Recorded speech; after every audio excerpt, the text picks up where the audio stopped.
Bueno, pues nada, es una pena y también una alegría, pero estamos terminando este congreso, ¿vale? Es un honor terminar con Margarita Padilla. Para mí, cuando obviamente la conocía no personalmente, sino por las redes, ¿no? Y cuando la invité, y no solo tuvo la disposición de venir precariamente, ¿no? Simplemente por el alojamiento y el transporte, ¿no? Ni siquiera lo típico de los jornaleros, de trabajaban por la comida, ¿no? Aquí ni siquiera la comida.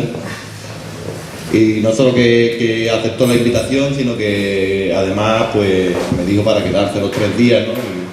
Y acudir a todo el congreso. Entonces pues bueno, es muy de agradecer, como dije en la presentación.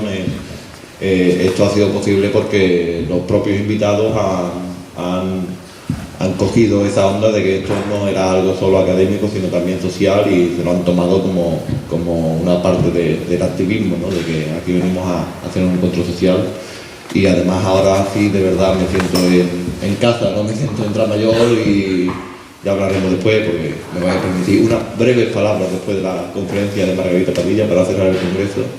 Pero este espacio social como Tramayor, pues digamos que es más adecuado para el congreso que la parte del Paraninfo, ¿no? Así que poco más. Ella va a dar una conferencia titulada "Cómo empezó todo y cómo puede estar acabando", que por el título parece que no va bien.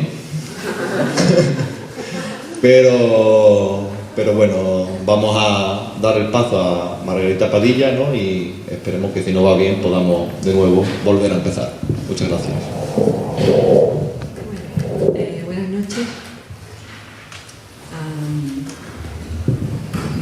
Me habéis pedido que venga a cerrar el congreso y espero todavía a estas horas poder decir algo que os interese en esa trayectoria que he preparado sobre cómo empezó todo y cómo puede estar acabando. Respecto a cómo empezó todo, todo me refiero a lo que pone ahí en el papel amarillo, ¿no? En la relación entre movimientos sociales y tecnologías de la información y la comunicación.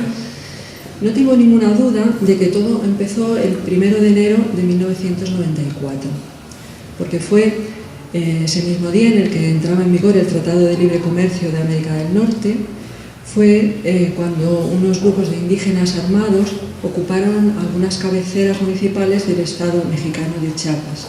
Y cuando se les preguntó si querían tomar el poder, ellos contestaron: tomar el poder no, queremos algo mucho más difícil, que es un mundo nuevo.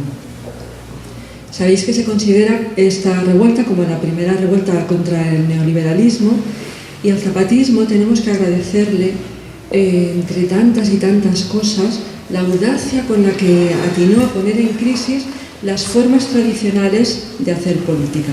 Así que es tanta la creatividad que encontramos en el movimiento zapatista que es difícil hacer una secuenciación lógica de si fue primero esta crítica de la forma tradicional de hacer política, digamos lo que armaron primero, y después idearon cómo había que comunicar la lucha en un mundo globalizado, o fue que primero vieron la globalización y las posibilidades que daba esa comunicación global y después armaron otro tipo de discurso. Pero lo que es cierto es que se dio a la vez un discurso radicalmente distinto al de la izquierda tradicional, y además fue la primera vez que yo sepa en la que una lucha utilizó Internet para conseguir solidaridad y para extenderse por todo el mundo.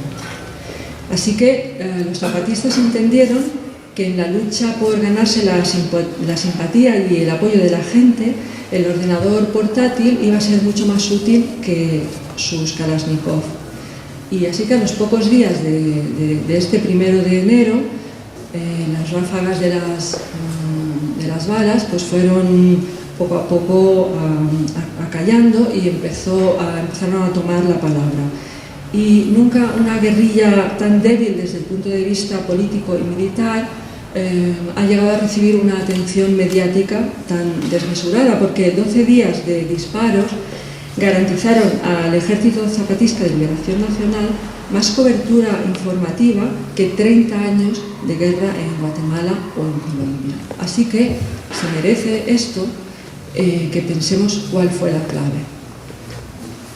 A mi entender, la clave de todos estos logros está en el hecho de que su discurso y su práctica política, que es lo mismo, ¿no? lo discursivo y la práctica es lo mismo, eso, tanto en el fondo como en la forma, tenía las cualidades que caracterizan, que después hemos visto que caracterizan una red distribuida.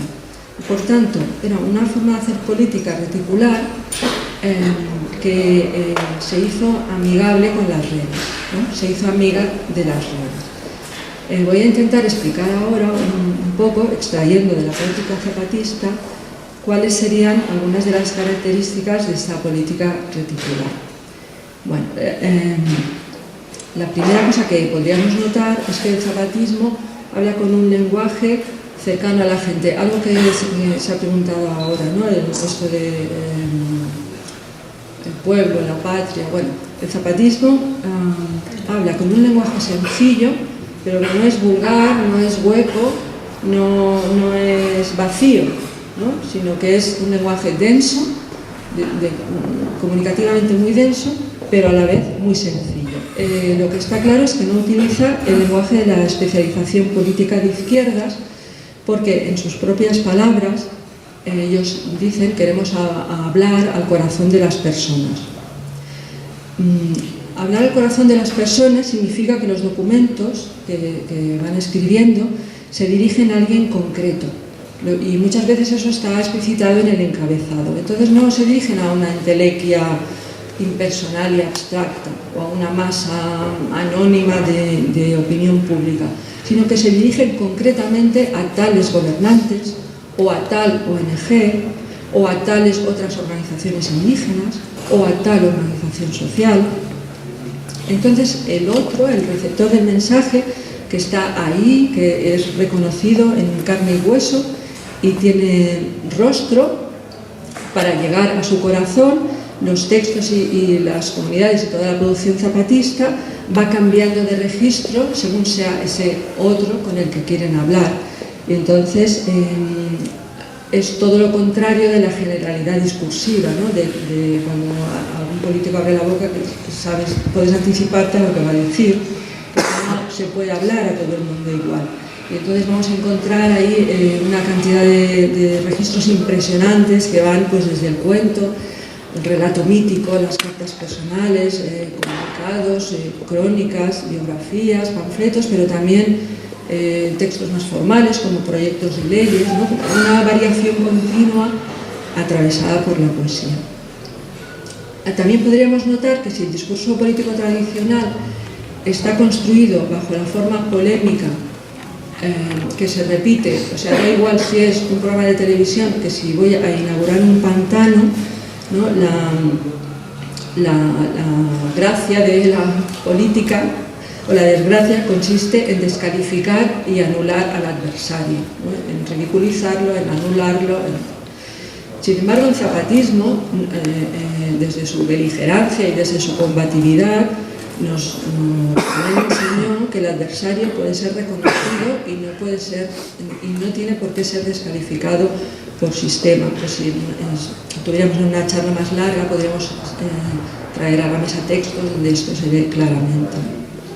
Lo habitual en un político, sea de izquierdas o de derechas, es que encontremos a alguien que lo sabe todo y que puede dar lecciones desde su tribuna, mientras que el hablar zapatista es todo lo contrario, pero no es que sea solo humilde en las formas, sino que practica una predisposición especial a la escucha, lo que en esa época llamábamos caminar preguntando o mandar obedeciendo o ir al paso del más lento para ir todos juntos.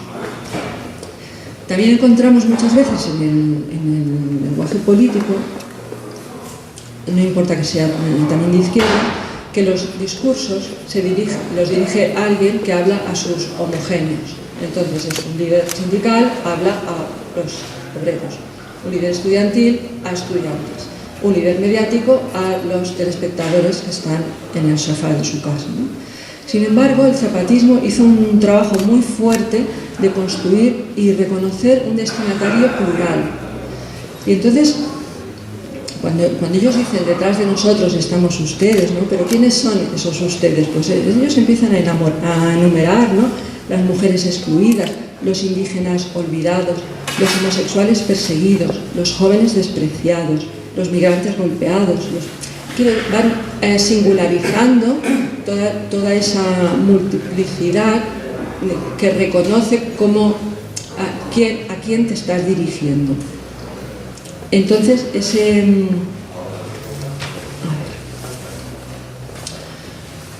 bueno, la cuestión es que todas estas características creo que nos hablan no solo de una práctica política como crítica, en este caso como crítica del neoliberalismo, sino sobre todo como cambio del marco de referencia. En la práctica política sería crear un nuevo marco de referencia, ¿no? Y creo que ellos, como nos dijo también el filósofo, cuando nos dijo no necesitamos comunicación, que por el contrario ya tenemos demasiada, lo que necesitamos es creatividad, necesitamos resistencia al presente, ¿no? Y resistencia al presente es creatividad. Entonces fue con esta creatividad como el zapatismo pudo librar una verdadera guerra de tinta en Internet, en una Internet que en 1994 en México y en todo el mundo recién se estaba abriendo a los usos comerciales. Una Internet que estaba en mantillas, el gobierno mexicano ni siquiera se le pasó por la cabeza la necesidad de diseñar ningún tipo de estrategia comunicativa respecto al levantamiento zapatista en Internet, mientras que el zapatismo, así como sus grupos de apoyo, sí que consideraron la guerrilla de la comunicación como un espacio de lucha tanto o más importante como el militar, ¿no? Y cuando decimos que lo consideraron, en 1994 tenemos que decir que lo inventaron, que lo crearon, porque en una Internet en mantillas no había ningún precedente, no había nada imaginable a lo que nos pudiéramos referir como guerrilla virtual. Y entonces hay algo que me gusta siempre pensarlo cuando se habla de brecha digital, y es que es paradójico que desde el selvático y poco tecnificado, vamos a suponer, estado de Chiapas, se prefiguraran unas formas de lucha que son propias del siglo XXI y que tienen que ver pues todo lo que su notísima estaba hablando ahora hace un ratito, ¿no? Y todo lo que ha estado atravesando el Congreso. Luchas por cambiar el marco de referencia, ¿no? Por mover esa línea que cada persona traza entre lo que se le hace tolerable y lo que se le hace intolerable, pues como esa alianza con las nuevas tecnologías pudo hacerse desde un lugar que podemos imaginar selvático y poco tecnificado. Lo que ocurrió es que simpatizantes del levantamiento no coordinados entre sí empezaron a traducir y difundir cada texto, cada comunicado, y presionaron para llevarlos a los medios de comunicación. Así se formó una extensa red mundial distribuida y de una manera desorganizada, podríamos decir, espontánea, si queréis, ¿no? Ya que era la primera, que había la posibilidad de saltarse los centros mediáticos, ¿no? Los centros de poder comunicativo.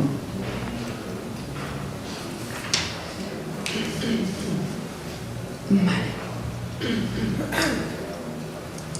Fue la primera vez en la que disponíamos de unos hilillos de canal, porque ciertamente Internet no estaba muy desarrollada, pero sí que teníamos unos hilillos, unos pequeños hilos que nos permitían saltar las barreras espaciales, por ejemplo, ponernos en contacto directo con personas que no conocíamos y que vivían muy lejos. Y entonces es así como se fue creando un nuevo espacio de conflicto, que fue el espacio virtual, un espacio que, como sabemos, está hecho para la palabra y para la imagen. Así que la imagen esa encapuchada de su comandante Marcos con su pipa humeante, pues fue abriendo una lucha que crecía por medio de las palabras, ¿no? Entonces la capacidad de estas comunidades virtuales fue tal que se adquirió la operatividad necesaria para organizar encuentros presenciales mundiales, que eso, a ver, es poca broma, ¿no? Y el levantamiento zapatista, a pesar de que tenía esta dimensión que llamamos comunicativa, pero más bien deberíamos llamar creativa, no era un espectáculo que veías comiendo al mediodía en el noticiario, no era un espectáculo, sino que era un espacio global de organización y de lucha en el que a la vez que hacías solidaridad con una lucha lejana, la solidaridad era el espacio donde singularizar tu propia lucha. Entonces no era propiamente, o sea, el levantamiento zapatista favoreció un sinfín de luchas en un entramado de solidaridad que formaba esta red distribuida de luchas contra el neoliberalismo. Por si todo esto que he dicho y todo lo que podríamos decir fuera poco, habrá un detalle muy sorprendente, y es que el zapatismo no tuvo una página web oficial, no la tuvo, no le hizo falta. Simplemente confió en que no necesitaba controlar su discurso.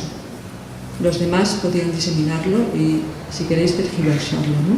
Es porque en el zapatismo encontramos el momento inaugural que luego nos permite todos esos recorridos que hemos estado viendo durante 3 días, y ya que fue el primer ensamblamiento entre pensamiento, acción política y nuevas tecnologías, ¿no? Y creo que por encontrarse esa internet todavía, pues, como he dicho antes, en mantillas, no tenía esa internet las megacorporaciones con las que tenemos que bregar ahora, pues creo que la creatividad zapatista pudo desarrollarse con mucha libertad. Y es por eso que creo que creó una matriz que podemos reconocer bueno, pues en todas las luchas que hemos visto esta mañana, cuando hablábamos de la web de vivienda, bueno, sería repetir todo el congreso, ¿no? Esa matriz, ¿no? Vale, esa matriz que en mi vida personal pues tiene unos hitos muy significativos, los atentados de Atocha, por ejemplo, pues la web de vivienda, el 15M también, ¿no? Es una matriz de politización que voy a explicar ahora, pues 4 o 5 rasgos que para mí la definen, aunque no en todas las luchas la encontramos con toda su pureza. Bueno, la primera cuestión es que es una matriz de politización que nos habla de una afectación en primera persona. Ya no basta que te expliquen una cosa y con la cabeza racionalmente estés de acuerdo. La crítica ya no funciona así, ¿no? Tienes que afectarte, se te tiene que retorcer el estómago, ¿no? Tienes que llorar y sufrir con aquello que estás viendo, ¿no? No basta la denuncia, tenemos también, o sea, además de esta afectación en primera persona, que las iniciativas son anónimas y sin autoría. Algo muy importante es que creo que vemos también alianzas concretas con tecnologías concretas. Por ejemplo, en el caso de los atentados de Atocha serían los SMS con el Pásalo, posiblemente en el 15M diríamos que podría ser una alianza con Twitter, así iríamos viendo, ¿no? Se da una comunicación persona a persona, se habla en un lenguaje llano y con palabras de uso común, se mezcla lo personal y lo colectivo y lo público y lo privado, todo eso está en un flujo continuo. Mezcla también registros, ¿no? Igual se habla con un lenguaje desgarrado, que se hace un chiste, que se hace poesía, se usa la paradoja, la tergiversación, y también creo que en esta matriz encontramos un trabajo por construir en cada lucha concreta qué es el otro, quién es el otro, ¿no? que creo que es lo que en el 15M podríamos identificar como ese trabajo por la inclusión o autodenominarnos el 99% o algo así, ¿no? Pero que en cada lucha puede tener su otro dibujado particularmente. Bueno, la cuestión es que ahora no estamos a finales de los 90, sino que estamos en el 2015 y entonces estamos viendo, pues que voy a contar, ¿no? El avance de unas corporaciones que son muy competitivas entre ellas, con unos procesos de concentración en Internet que en la práctica están operando como monopolios, con amenazas de pérdida de la privacidad, con venta de datos personales, con la posibilidad y la realidad de espionajes masivos que sabemos que están documentados, la publicidad que se nos mete con calzador en el correo electrónico, ¿no? Y todo ello creo que nos presenta una nebulosa de amenaza que está presente, ¿no? que la vemos, pero que todavía no da energía suficiente o no se concreta suficiente como para producir unos cambios concretos que le planten cara, ¿no? Esta amenaza cada cual la verá desde su esquina, ¿no? Habrá gente que verá más las cuestiones de privacidad, otra verá más porque en realidad es un conjunto de amenazas concretas que abarcan muchas facetas. Entonces lo que quería explicar aquí es algo que espero que no resulte muy técnico, pero en el trabajo que hago en mi cooperativa, que es hacer webs o programar webs, pues como programadora web, digamos que estas amenazas yo las puedo concretar más en ver hacia dónde está yendo la web. Podríamos también hablar del correo electrónico o de otras cosas, ¿no? Pero yo me voy a concretar un poco en la web porque es el terreno que más realmente toco. Y tenemos que decir una cosa que hace 5 años, 4, 3, jamás pensaba que íbamos a tener que decir. Y es algo tan grave como el hecho de que la web se está contrayendo. Se pierde web. Cada día hay menos web. La perdemos, ¿no? La perdemos, se nos va. ¿Cómo se contrae la web? Bueno, pues como sabéis, el único invento genuino de la web, digamos la esencia de la web, si la tuviéramos que reducir a una frase, es el hiperenlace, es el hipervínculo. Es la posibilidad de que leyendo un texto pueda saltar a otro. Y después de ese otro a otro, y otro a otro, y otro a otro. Y para saltar de uno a otro se inventó la dirección web, que es la URL, que es lo que pones en el navegador cuando vas a una página web, ¿no?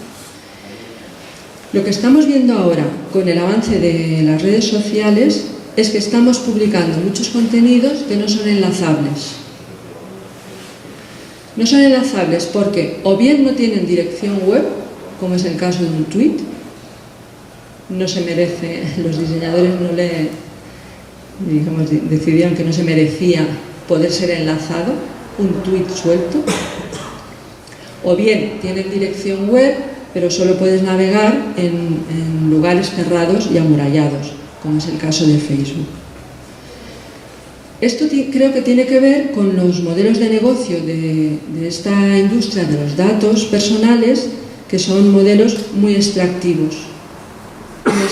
Entonces ellos van a estrujar el recurso, no importa si se agota, luego ya veremos, ¿no? Y entonces, para favorecer esos usos extractivos, la industria de los datos, digamos, ha dado una nueva vuelta de tuerca con los smartphones y entonces han llegado las apps.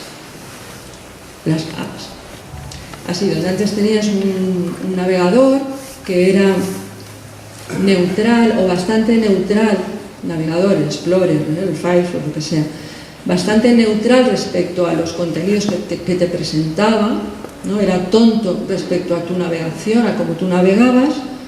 Bueno, pues donde antes teníamos un navegador, ahora en el móvil tienes un escritorio lleno de apps que son trozos de internet cerrados, si es que a eso le podemos llamar internet o web.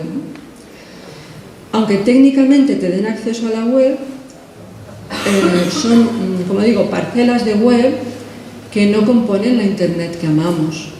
No es eso lo que queremos. Por ejemplo, yo no uso Instagram, entonces no lo sé, y tampoco sé si lo voy a decir es preciso, pero a mí me han explicado que no puedes subir una foto desde un navegador. Has de usar la app. La industria de los datos prefiere que usemos sus apps en lugar del navegador, porque todavía eso le da todavía más control si es que lo necesitan, ¿no? Porque para bajarte, o sea, esta mañana decíamos que activista ahora mismo es cualquiera, entonces sí que es verdad que todo se puede saltar y con conocimiento todo lo puedes hacer, pero estamos ahora, digamos, yo estoy hablando en lo que una persona común, con sus conocimientos comunes, puede hacer con su smartphone. Entonces, para bajarte una app tienes que ir a una tienda, ¿no? A un repositorio que se llama tienda. Y entonces ahí la industria tiene un control. Por ejemplo, me han dicho, aunque yo tampoco lo sé, que en la tienda de Apple se han quitado todas las apps que permitirían usar el Bitcoin. Entonces, bueno, el caso es que con mi Android no me puedo instalar ninguna app, porque para instalármela el Android me pide una cuenta de correo de Gmail, y yo es que no quiero tener una cuenta de correo de Gmail. Y como programadora que he estudiado en ingeniería, no entiendo por qué para instalarme una aplicación tengo que dar una cuenta de correo de un proveedor concreto. Es algo que no puedo comprender y entonces no quiero hacerlo. Así tengo el escritorio sin ninguna app, ¿no? Pero aunque técnicamente podamos decir que el sistema operativo Android es libre, en la práctica está diseñado para esos usos extractivos de los datos personales. Entonces, cuanto más tiempo estamos en redes sociales, más la web se contrae. Os voy a explicar cómo esta contracción se va naturalizando en una cosa que me pasó, que no lo planteo como crítica a los compañeros, ¿no? Sino como compartir algo para que veamos la realidad que tiene eso. En un medio de comunicación publiqué un artículo y luego me dijeron, yo no tenía ningún comentario, a mí eso me da igual, no me enfado, y luego me dijeron, oye, ¿cómo se ha comentado tú? Y yo dije, ¿así? Dice, sí, y dije, pues, en Facebook. Y dije, se ha comentado en Facebook. Bien. Fijaos lo que supone que se publique en un medio de comunicación y se comente en Facebook. Primero, que yo no lo voy a ver porque yo no tengo cuenta de Facebook. Y segundo, me parece a ver si me explico. El medio de comunicación es quien se está arriesgando o tomando el riesgo de dar esa libertad de expresión, mientras que todo el rédito va a ir luego para Facebook. Y no se tiene en cuenta que ese medio de comunicación posiblemente ha hecho una inversión, porque el software no viene de la nada, en que puede haber comentarios y en toda la gestión de comentarios. Eso cuesta dinero. Y entonces, si al final todo se comenta en Facebook, lo que se está haciendo es un trasvase de valor, o sea, alguien hace la inversión y alguien se lleva el rédito. ¿No os parece que eso es muy injusto? A mí sí que me lo pareció, ¿no? Y si eso me lo explica alguien con normalidad, ¿no? Sin decirme, ha ocurrido una cosa horrible y es que lo tuyo se está comentando en Facebook, sino, claro, es que se está comentando en Facebook. Quiere decir que la web se nos va, ¿no? Eso es lo que quiere decir. Entonces, lo que está pasando es que sobre una Internet que es bastante neutral, y sobre esa capa web, y digo, igual se podría hablar sobre el correo, pero sobre esa capa web que también es bastante neutral, lo que tenemos ahora es con la ruptura de esa neutralidad con este sistema de llegar a Internet por trozos, ¿no? Y entonces, bueno, ahora podéis decir, bueno, Marga, pues yo qué sé, la web pues es una cosa que sirvió en su día y ahora pues si no sirve pues se tira y ya está, ¿no? Y no pasa nada. Y eso es verdad. Tampoco nos vamos a aferrar a ella, si ya no nos sirve, se tire y ya está. Pero voy a ver si soy capaz de explicaros lo que me preocupa respecto a estas alianzas de luchas concretas que se alían con tecnologías concretas, ¿no? El problema o la cuestión es que cuando en el 2004 en los pásalos usábamos SMS o correos electrónicos, estábamos usando tecnologías detrás de las cuales no había modelos de negocio extractivos. A veces ni siquiera había modelo de negocio, porque ya me diréis cuál es el modelo de negocio que hay detrás del correo electrónico. Pues es que sencillamente no lo hay. Eso no quiere decir que las operadoras que nos dan internet estén interesadas en que hagamos tráfico, o sea, en que enviemos correos electrónicos, porque basan en ello su negocio. Pero son, o que envíe yo muchos SMS, pero son modelos de negocio de alguna manera ajenos a la lógica de la red. Digamos que son modelos de negocio de gente que no entiende cómo funcionan las redes y entonces te cobra el uso de la red como te podría cobrar un suministro como el agua o la luz. Lo que está pasando ahora es que estamos haciendo alianzas con modelos de negocio que sí entienden cómo funcionan las redes. No es lo mismo lo que nos encontramos, porque son hackers que han visto lo mismo que hemos visto nosotros y luego de ahí han dado un paso más, ¿no? Entonces no es lo mismo usar un SMS o un correo electrónico, que son tecnologías distribuidas y difíciles de dominar, que lo que tenemos ahora con estos monopolios de los datos personales. Yo creo que no tiene comparación, ¿no? Esta gente sabe muy bien cómo funcionan las redes y por tanto sabe muy bien cómo atraparte. Y entonces, para mí la cuestión no es tanto si el 15M se apropió de Twitter, que en cierta manera podríamos decir que sí, que el 15M se apropió de Twitter. La cuestión es que como Twitter tiene un modelo extractivo, en un modelo extractivo la primera oleada no da problema. O sea, yo llego a un bosque, se hace invierno, corto la leña y paso el invierno allá, pero y el siguiente invierno, y el siguiente invierno. Esa es la cuestión de los comunes, ¿no? Y ese es el problema de los modelos extractivos. Y entonces la cuestión es, entramos todos en Twitter, ya, pero ¿y cómo salimos? Claro, porque no es tanto el problema que estemos todos en Twitter, sino que estamos poniendo energía en un lugar que no es el común, que no es la Internet que amamos, y estamos desatendiendo esos protocolos y recursos distribuidos que nos dan la Internet que amamos. Y ese es para mí el problema, ¿no?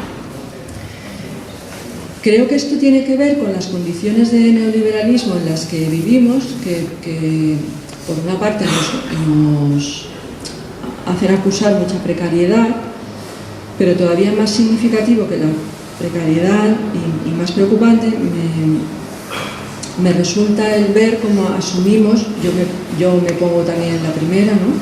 Cómo asumimos dinámicas de competencia, incluso cuando nos parece que colaboramos. La industria de los datos se dedica a crear escasez y hacerla natural para que haya competencia. Porque claro, si hay abundancia, pues para qué vamos a compraros. Google, el puesto número 1. O sea, no podemos estar todos en el puesto número 1, es imposible, ¿no? Pero ¿sabéis cuánta la energía que dedican? Hablo de movimientos, no solo de gente que pasa por la calle, en visibilizarse, en posicionarse. A ver, en una red no hay el número 1 y estamos en una red, entonces simplemente no existe esa posición, está inventada. O el trending topic, ¿cuántos trending topics hay? No es lo mismo si hay 7 que si hay 437.000, ¿no? Entonces estamos dedicando una cantidad enorme de energía en proyectos que estamos compitiendo entre sí para posicionarnos, para hacernos visibles, y la cuestión es que todo ese trabajo por el posicionamiento y la visibilidad lo estamos haciendo en condiciones de sistemas cuyos algoritmos no conocemos. Así que imposible que salga bien, ¿no?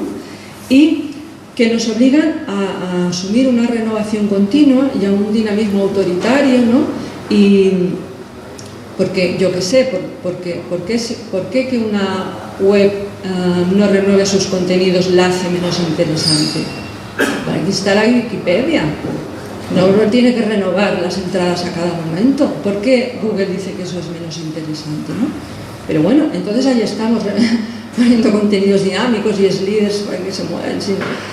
Es una cantidad de energía, porque si te dejas de mover pierdes la visibilidad, ¿no? Y creo que esa energía podría estar dedicada a otra cosa, ¿no? No sé yo, a ver, lo pregunto como, ¿qué sentido tiene que yo, supongamos que tengo un proyecto en mi web, ponga mi streaming de Twitter en mi web? Es autorreferencial, ¿no? Porque es un cálculo de pérdidas y ganancias. En mi web se habla, o los otros hablan de mí o hablo yo. No es la web que amamos. La web que amamos era la de los hiperenlaces. Doy cancha para que hablen otros, ¿no? Hago flujo. La comunicación pasa por mí, eso es red. Si no, no hay propiamente red, ¿no? Es triste tener en mi web mi streaming de Twitter. Es penoso. De verdad os lo digo. No queremos eso. Entonces, yo creo, fijaos la diferencia que hay entre poner mi streaming o usar la tecnología RSS que usábamos en los viejos tiempos, y por viejos tiempos me refiero a hace 4 o 5 años, cuando unas webs se enriquecían con los contenidos de otras a las que dabas visibilidad, porque a lo mejor no hablan de mí, pero creo que es interesante, ¿no? Entonces, mi problema no es mi visibilidad, sino que a través de todos nos vemos, ¿vale? Y entonces somos generosos en construir esa web, que es la red, que da cancha a lo que es diferente. Entonces navegando llegas a lo que no conocías y te vas singularizando, y todas esas cosas que son las que amamos, ¿no? Y que hacen con la comunicación, pues se fluyen también los afectos, ¿no? Entonces, bueno, yo pues voy a terminar aquí, ¿no? Quiero decir, he intentado concretar un poquito algunas de estas amenazas, y como digo, pues seguro que vosotras veis otras cosas, pero yo, no sé, los enemigos son grandes y las luchas son difíciles, pero hay cosas que se pueden hacer. Ahora, veis que muchas webs tienen esto de que usas cookies, ¿no? Oye, pues vamos a hacer un sello, web libre de cookies, web libre de cookies, mi web libre de Google. Si navegas por mi web, no estoy dando tu navegación a nadie. Se queda en los logs de mi servidor, un sello de calidad, higiene y aire puro, ¿no? Claro, entonces, bueno, no sé, las cosas se van mal, pero no sé. Lo voy a dejar ahí porque, bueno, también son ideas que no es que yo siente cátedra, sino que las quiero conversar, ¿no? Entonces espero que os hayan resultado interesantes y que podamos hablar sobre ello.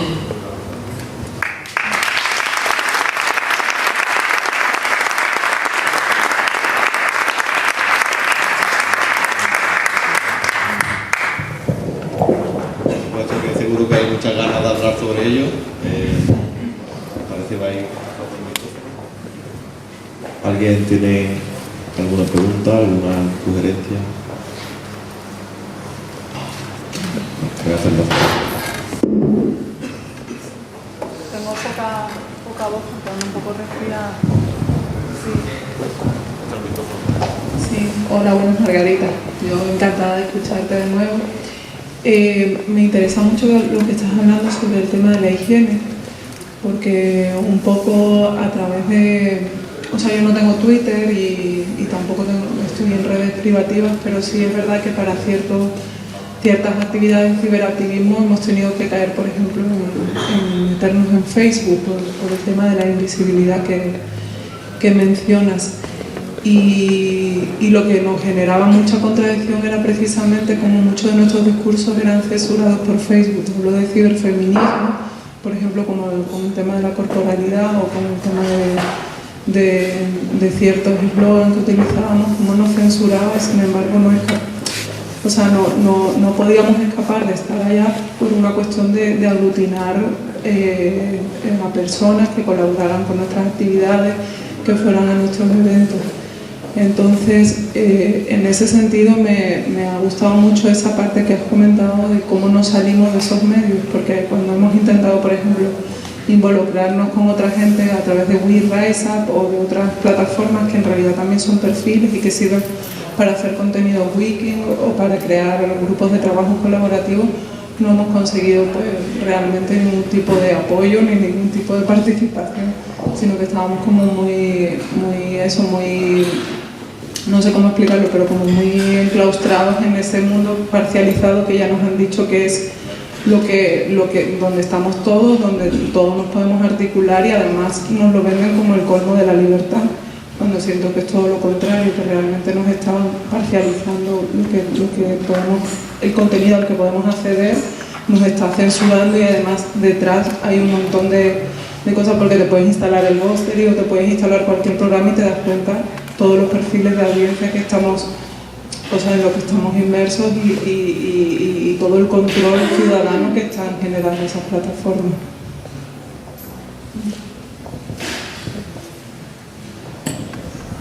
Marga, pues me ha encantado escucharte, tienes toda la razón, me parece, bueno, importantísimo, ¿no? Toda esta reflexión que haces, ¿no? Porque cómo estamos cayendo en una especie de captura absoluta, ¿no? de la comunicación, que tenía que ser un espacio de vínculo, de visibilizarnos unos a otras, ¿no? de generar esos espacios comunes, y cómo se está convirtiendo en marca personal, ¿no? O sea, a mí sí me preocupa mucho, lo veo como algo, además, que impide madurar, ¿no? Madurar el pensamiento, madurar el compartir, etcétera, ¿no? O sea, cómo entonces, o sea, cada una de nosotras, en cierta manera, está funcionando como una marca, ¿no? O sea, esa personalización de la política que tendría que ser liberadora, autónoma, ¿no? De pensar por una misma, de hacer por una misma, se está convirtiendo en lo que ¿cómo se llama? El coreano dice psicopolítica, ¿no? Que somos, o sea,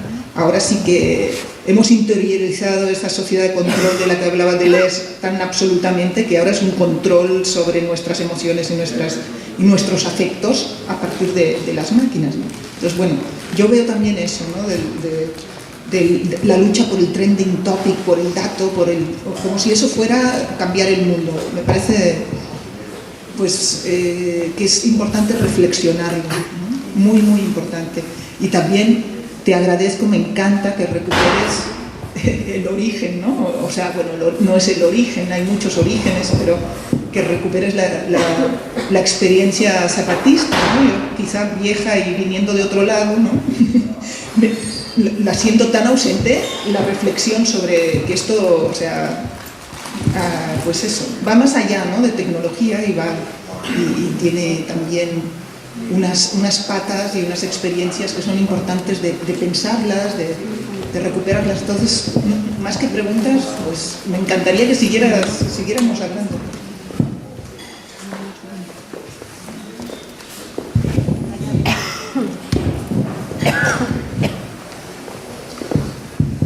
Hola, buenas noches.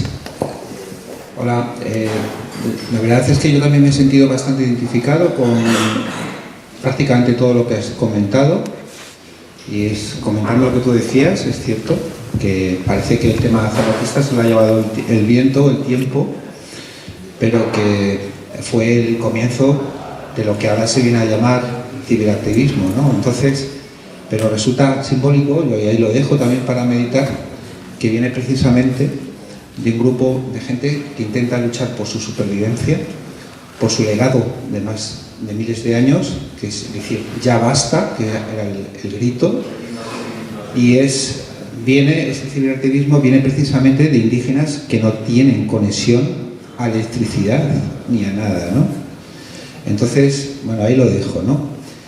Y respecto a lo que tú estabas comentando, del tema de protocolos y demás, y de cómo efectivamente nos capturan porque yo creo que también estamos viviendo una fase de falta de madurez en el tema de las redes sociales, es decir, ha habido como una especie de inercia o boom, de tal forma que es como estamos en la fase de niño, es decir, el niño que se entusiasma, que juega y sin saber qué es lo que tiene entre manos, ¿no? O sea, estamos Internet no es algo fijo, es algo que evoluciona y por tanto lo que ocurre es que ahora mismo estamos en una fase de falta de madurez.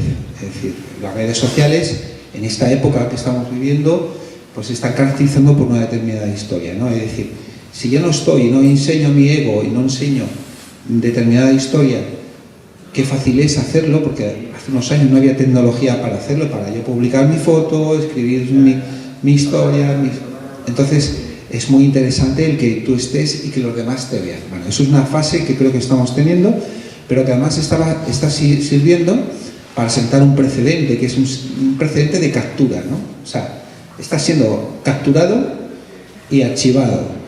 Y a partir de ahí, ese es el legado que vas a tener en el resto de tu vida. Es decir, vas a tener una correspondencia entre lo que tú eres y quién eres. Es decir, en la red. Es decir, el tema de lo que comentabas, con el tema de las aplicaciones de Android, bueno, por suerte te puedes bajar aplicaciones sin tener que dar la puñetera cuenta de Gmail. Yo lo hago, utilizo repositorios que no son los puñeteros de Google, porque evidentemente no quiero dejar constancia de que el número de teléfono tiene una correspondencia con una identidad en la red, porque eso es un problema básicamente de inconsciencia. Es decir, es un problema de, pues no sé, básicamente es decir, mira, me llamo Pepito, lo que quiero es que me vigiléis, que me rastreéis y que encima, si podéis vender mis datos, perfecto.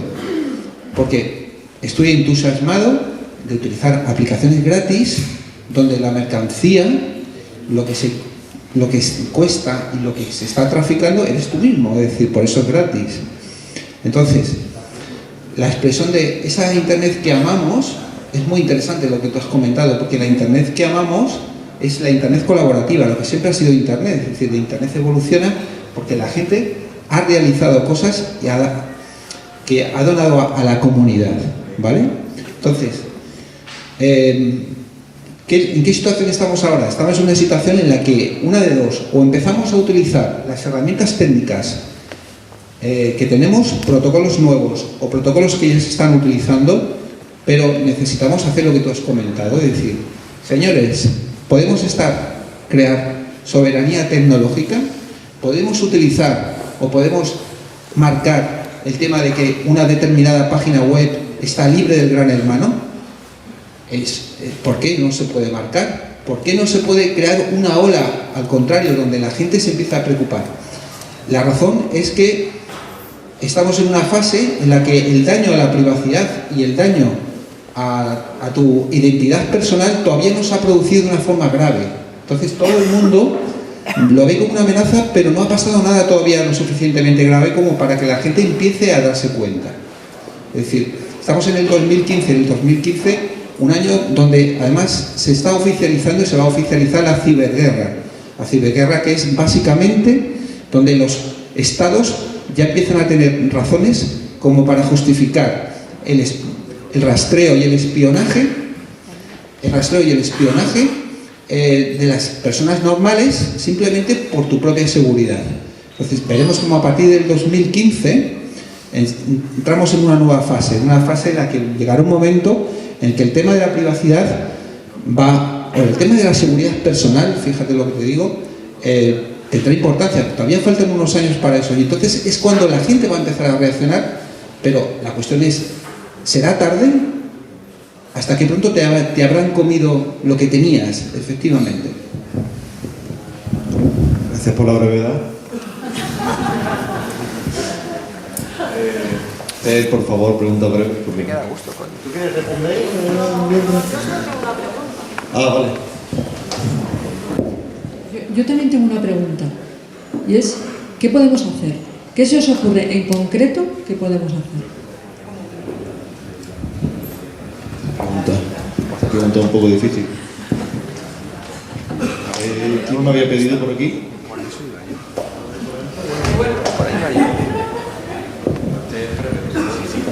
Intenta hacer.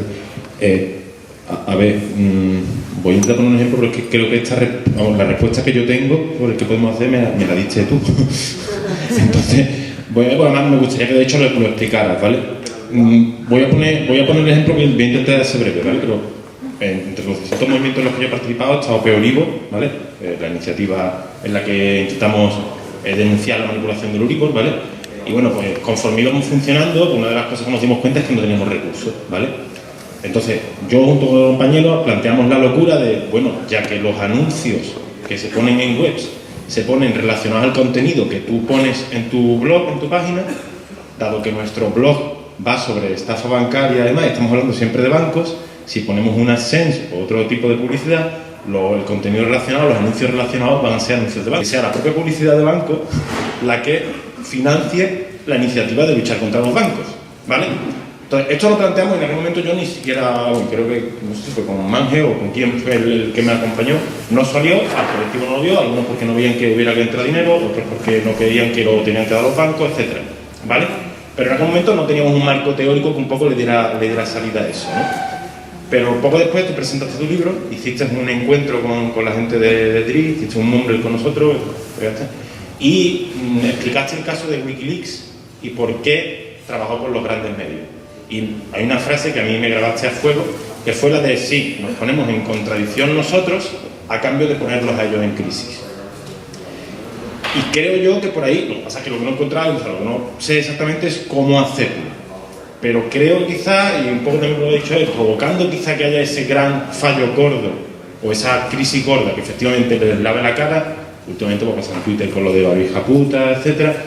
Creo que quizá la salida que deberíamos empezar a plantearnos es cómo forzar efectivamente, qué dinámica podemos forzar dentro de su algoritmo, lo que conocemos de su algoritmo, a efectivamente evidenciarlo como los canallas que son. Que creo que Wikileaks también es pionera ahí con lo que hizo con el sistema de pago, con PayPal, ¿vale? Y luego por último, y también eso pongo pregunta para José, porque creo que el mayor problema de este es de conciencia y creo que se puede ver muy claro el ejemplo. Si os fijáis, nos llevamos 3 días en plan social hablando en Movenet y fijaros el logo. El logo, entiendo que no lo reconoce mucha gente, pero es el símbolo internacional de una resistencia. Pero además no por el estándar, sino por el estándar militar americano. Para que veáis la ironía de cómo la inconsciencia te lleva a agruparte bajo ese logo, que me parece bien que es casual y demás. Pero bueno, para el siguiente pido que por favor, para el siguiente sea un condensador. Pues yo, como expliqué, doy clase en publicidad porque no me llegó la nota, ¿vale? Y te digo una cosa, la primera misión del publicista cuando hace una campaña, la primera campaña de publicidad es convencer al cliente de que aquello significa algo, ¿vale?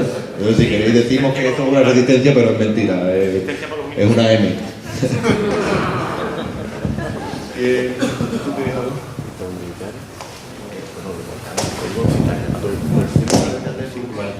Hola, que has planteado el tema del sello y quería preguntarte qué ideas tiene detrás de ese superlanzado, ¿no? Así como tan sutil. Que responda tú a tu pregunta.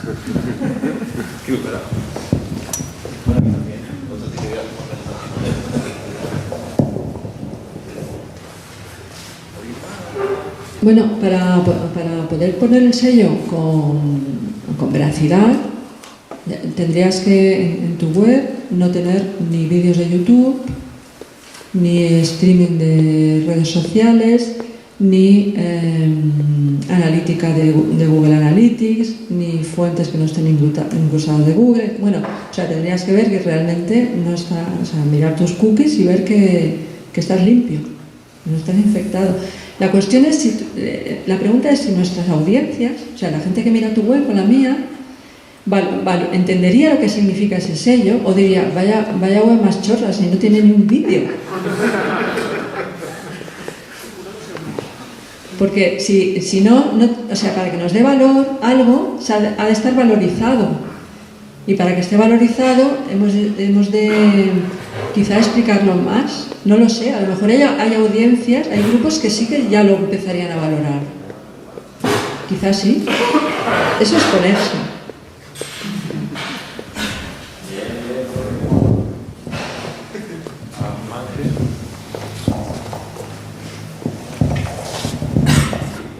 Buenas noches. Bueno, yo empiezo el tema de los sellos, una cosa que hemos estado hablando antes con respecto a transparencia, porque son cosas que al final hacen las grandes corporaciones, igual que los indicadores de transparencia y demás, que lo hacen además fatal y sin el objetivo real, ¿no? Y es una cosa que suena muy corporativista, ¿no? Pero a veces también funciona, ¿no? Porque genera comunidad, ¿no? En base a un símbolo. Con respecto a las redes sociales, yo siempre lo que he pensado, ¿no? Sobre todo por N-1, ¿no? Que un poco cuando creamos N-1 lo hicimos fijándonos en un poco, teníamos la hipótesis de que las redes sociales iban a poder ser un instrumento de movilización, pero que tenían los problemas de privacidad y de control y de centralización, ¿no? Por eso también N-1 trabaja en redes federadas y demás, que después no funcionó mucho y no se convenció a gente para que montara nodos propios, ¿no? Y al final se centraliza todo en N-1, ¿no? El proyecto real era Lorea, no N-1, ¿no? N-1 era como un nodo de eso. Yo pienso un poco que el error también que tuvo N-1 es no innovar, ¿sabes? Cuando se ha hecho la construcción colectiva de las redes, las herramientas y protocolos que la ha creado la comunidad para comunicarse, no corporaciones para ganar dinero, todos esos inventos han aportado algo nuevo, el email, la WL, Mule, son todos protocolos que te crean algo que no existía antes. Entonces, a lo mejor muchas veces yo pienso que el fin de las redes sociales como las conocemos ahora, principalmente vendrá cuando haya un nuevo modelo de comunicación que supere eso. Y es realmente lo que pienso que... Y además estoy convencido de que va a pasar, ¿verdad? Que Internet lo que tiene son 20 años y nunca igual cada 5 años, ¿sabes? Y cuando vimos que todo el mundo empezaba a hablarse por mensajería instantánea por el Messenger de Microsoft, nos llevamos las manos a la cabeza, ¿no? Y parecía que eso llevase así, ¿sabes? Que el Messenger, como lo conocíamos en ese momento, que iba a ser para toda la vida, ¿no? Y Hotmail un poco igual, ¿no? Y Gmail va y se come a Hotmail y la cosa... Los monopolios en la red son volátiles, son muy peligrosos, pero también, gracias a Dios, volátiles.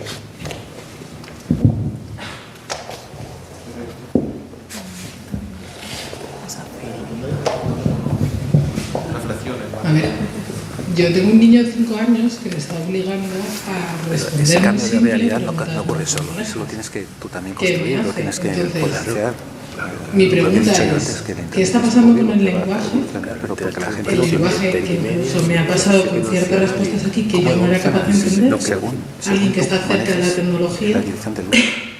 ¿Qué está pasando? Y yo creo que, no sé, sospecho que algo está ocurriendo en la comunicación y en el lenguaje para que gente inteligente, sensata y demás no se esté cuestionando esto. No se esté cuestionando que está en sitios que no nos representan.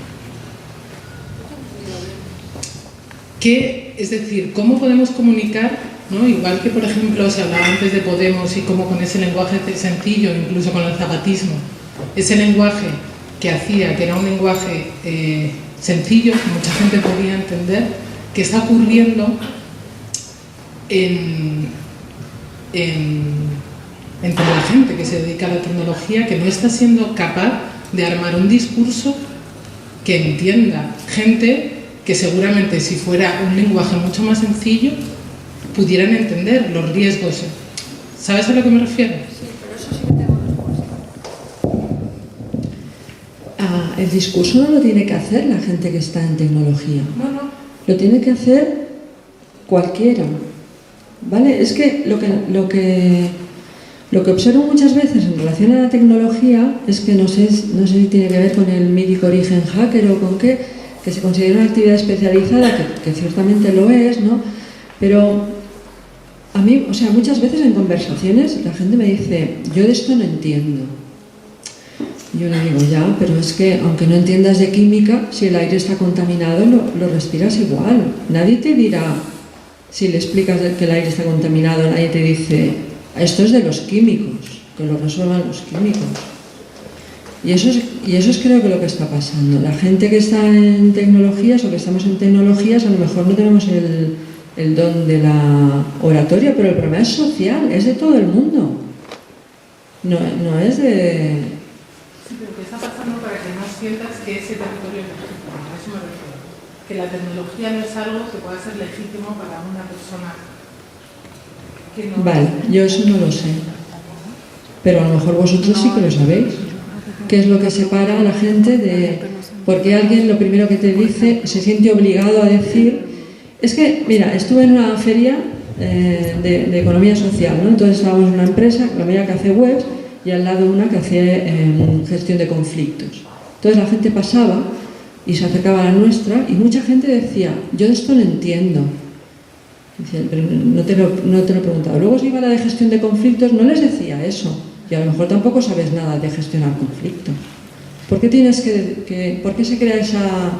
¿Por qué te ves obligada? Yo eso no lo sé, porque como yo me encanta, que no sé, pero a lo mejor sí que me lo podéis explicar y podemos hacer algo al respecto.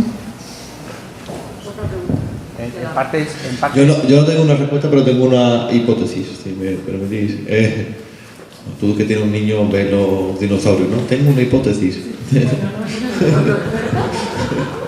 Siempre tiene una hipótesis.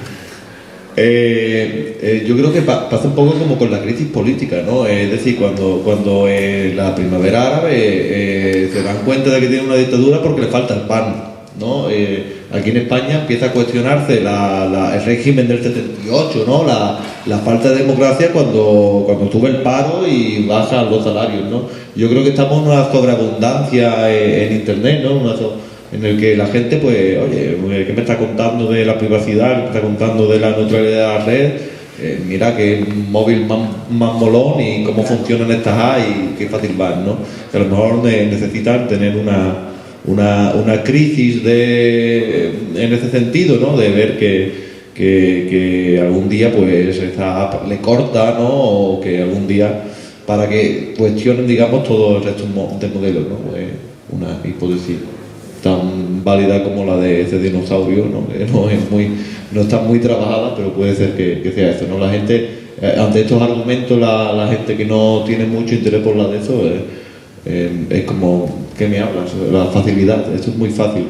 Yo, como digo, la población de Arabia Saudí está perfectamente contenta con tu gobierno, de una dictadura brutal, pero claro, viven en un pozo de petróleo, ¿me entiendes? Entonces, ¿qué me cuentas tú de la dictadura? Y yo lo que hago es cobrar un sueldo por ser habitante de Arabia Saudí y ir de compra. Y entonces yo creo que lamentablemente no pensamos en estas cosas de valores hasta que no sentimos la pérdida, digamos. Bueno, yo iba a decir algo relacionado también, pero con lo que tú preguntabas sobre por qué hay ese distanciamiento con respecto a lo tecnológico, está claro que hay una cultura alrededor de la tecnología que ha fomentado que las personas se sientan que no pueden acceder o que es difícil. Incluso hay estudios que demuestran que en cierto momento se desvincula por género incluso, ¿no? Que algo que podría darse cuando empiezan los ordenadores personales a llegar a las casas, que podría ser tanto para las hijas como para los hijos, hay como una especie de publicidad específica para los hijos varones, digamos, que para las niñas se las aparta. Hay toda una cultura que va por ahí. Pero a mí, justo al hilo de esto, me gustaría decir que la solución, aunque venía con la esperanza de que nos comentaras algo, porque creo que ha pegado bastante un bajón todos estos temas. Ya, si antes había poca preocupación, ya la gente pasa absolutamente, se ha metido de lleno en Facebook, en todas las redes, incluso yo misma. Y yo creo que en parte porque las soluciones siempre son muy técnicas, no todo el mundo realmente tiene la capacidad de poder elegir un mecanismo u otro, y hay que reconocerlo. Deberíamos de trabajar mucho más para hacer accesible todas esas nuevas vías a través de libros como el tuyo o otros compañeros y compañeras que lo están haciendo, pero también cuando por aquí atrás se decía que algún día nos daremos cuenta de la gran amenaza, es que la gran amenaza es el paro y que tenemos hambre, como estábamos. Entonces la gente es normal que haya esa competitividad y la marca, incluso con iniciativas que son de carácter social, pero compiten, al final están compitiendo entre sí, todos tenemos necesidad de unos mínimos ingresos y la gente compite. El problema, yo creo que las soluciones no van a venir por parte de nuestros comportamientos. Yo también tenía mucha fe cuando surgió N-1 y lo idealicé, un montón de iniciativas, pero luego te das cuenta de que no todo puede depender del comportamiento personal de algunos, que somos los que nos enteramos más o menos de lo que está pasando, y que debería ser, las medidas deben de ser obligatorias, regular, que no pueden hacer eso, no nos pueden meter publicidad, no sé cómo se debe de hacer, pero al igual que hay una reivindicación de derechos en otros ámbitos, las debe de haber ahí, porque yo no puedo estar pensando, al igual que tengo un blog de WordPress que me mete publicidad, que no puedo hacer otra cosa porque no tengo dinero para pagarme uno, entonces no puede depender de nosotros, bastante tenemos ya encima. Es como pasa en otros aspectos de la vida, cuando nos comemos la cabeza de qué compramos en el supermercado, qué no, qué si al final la cosa está en reivindicar nuestros derechos, y si no nos hacen caso sobre nuestros derechos, pues a lo mejor como consumidores, ¿no? Que parece que es lo único que les vale, y sabemos que algunas iniciativas han funcionado, nos vamos todo el mundo de ciertas plataformas hasta que se den cuenta de que algunas cosas no las pueden hacer, no sé, yo creo que la reflexión debería de ir más por ahí, aunque no hay una solución única, pero bueno.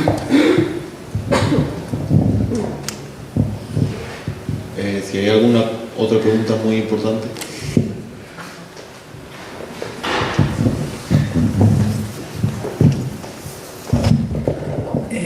Nada, simplemente decir que yo sí que creo que tiene que ver con nuestros comportamientos, que es un problema en parte cultural, y de cultura digital y de cultura en general, y que esto irá cambiando poco a poco. Quizás las nuevas tecnologías las seguimos llamando nuevas porque al menos son jóvenes todavía, y solo podrá ir cambiando en la medida que cambiemos nosotros mismos y no echemos tanto la culpa al otro, a los demás, o si no se usa N-1, pues será porque no la usamos nosotros, no es porque no se use sola, y creo que solamente porque incluso teniendo una mínima conciencia de las repercusiones o las consecuencias que están teniendo el uso que hacemos de las tecnologías, y lo sabemos y no las dejamos de hacer, pues ahí el problema yo creo que le tenemos más que nada con nosotros, con nosotras mismas, y solamente si somos capaces de dar ejemplo y ir cambiando las prácticas, así se podrá ir transfundiendo esas manías al resto de la sociedad y ir generando una cultura digital pues más democrática y más encaminada a conseguir esa internet que amamos.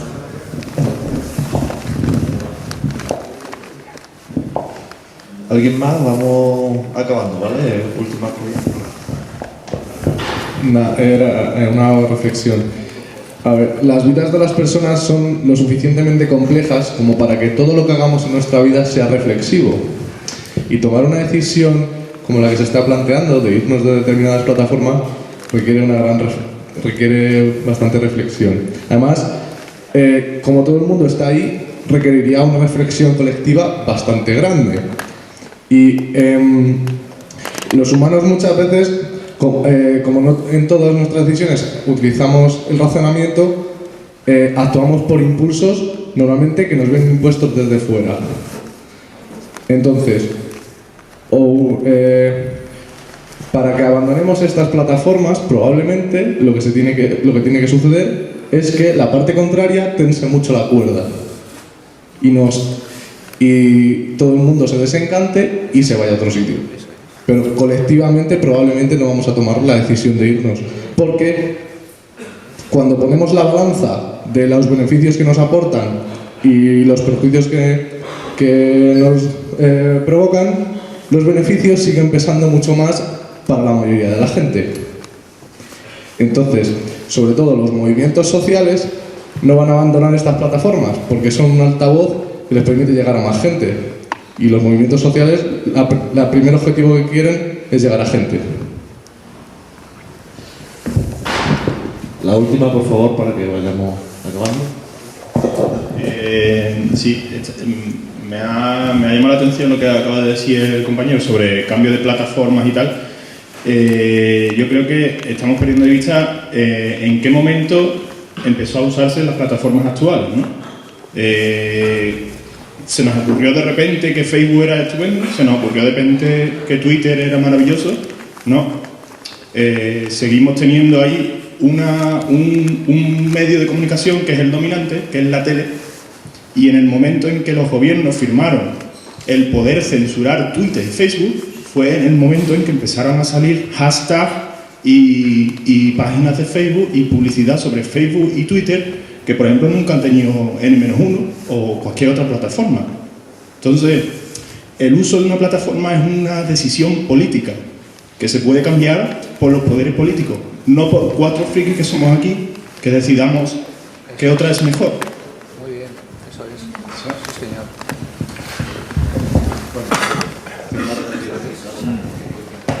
Vale, no, muy breve. No querría que os llevarais la impresión de que yo he hecho una proclama para que todo el mundo se vaya de Facebook, porque yo también tengo los pies en el suelo.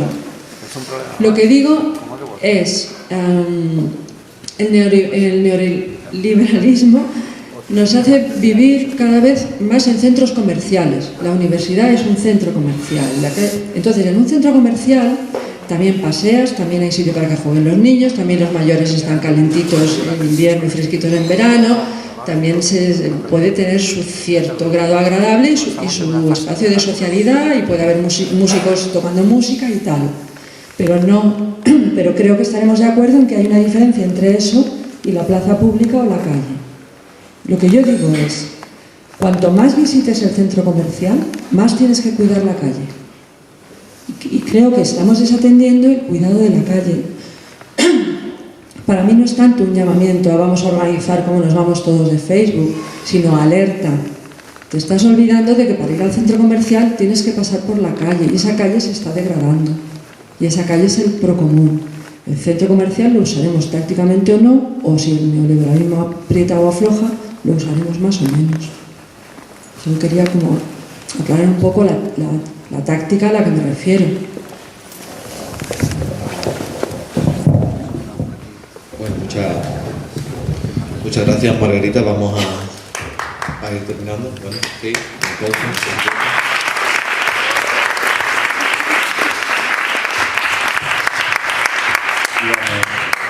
bueno, vamos por fin a ir acabando, ¿no? Me quedo con una frase que, bueno, ha dicho el compañero, que te la atribuyo a ti. Yo creo que en Internet estamos en el tiempo de la copia digital y, confírmame si es tuya, la de la contradicción o crisis, porque igual que te plagian, te pueden poner unas palabras que tú no has dicho, ¿no?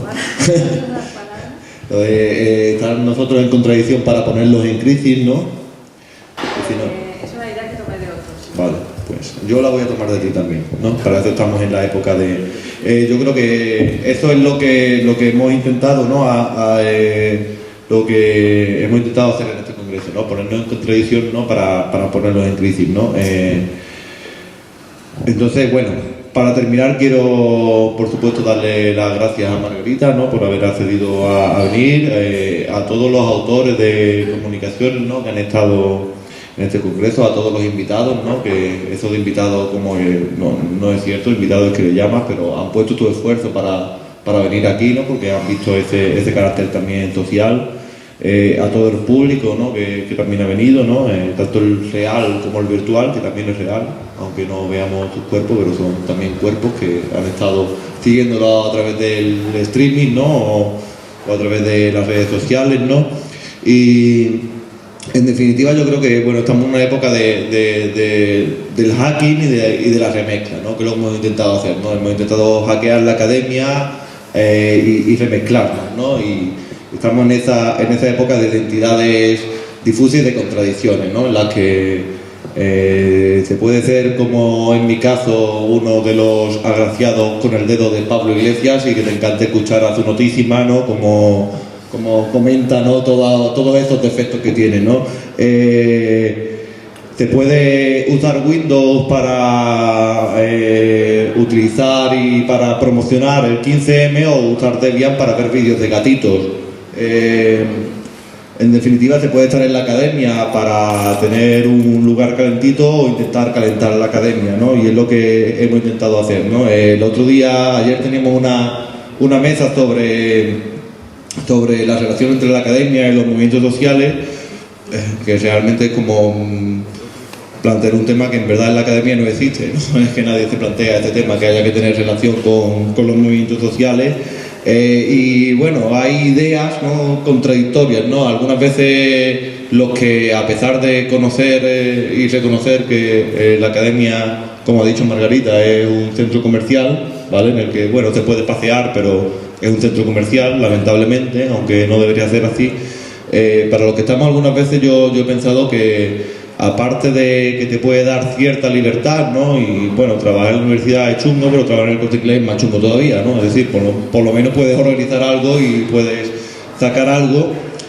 A veces pensaba que también algo que podía aportar a los movimientos sociales es legitimar, digamos, un espacio como este, por ejemplo, por traer un congreso internacional con tus sellitos a Tramayor, ¿no? Y lo que tenemos que tener claro que son espacios como este, los de Tramayor, los que legitiman a la Universidad de Sevilla y a la Universidad Pablo de Olavide, ¿no? Y eso es lo que hemos intentado hacer en este congreso, y ha sido posible porque, digamos, que mucha gente y el máximo apoyo, aunque no estén ahí tanto los logotipos, el máximo apoyo ha sido de los movimientos sociales y de la gente y de los activistas que han participado para que esto sea posible. Y como dije, esto es una línea de desarrollo que hemos lanzado algunos compañeros, y esperemos que se apropie y que hagamos un segundo congreso entre todos, que seguro que será mejor que este, y que sea cada vez más social y menos académico, o al menos consiga que la academia sea más social. Y como somos igual de legítimos los espacios sociales que la academia, igual que la vicerrectora tenía que inaugurar el congreso con la frase estrella "queda inaugurado este congreso", pues me voy a permitir, pero no por profesor precario a media jornada, sino por activista social, darme la misma rimbombancia y decir de forma protocolaria: queda clausurado este congreso. Muchas gracias.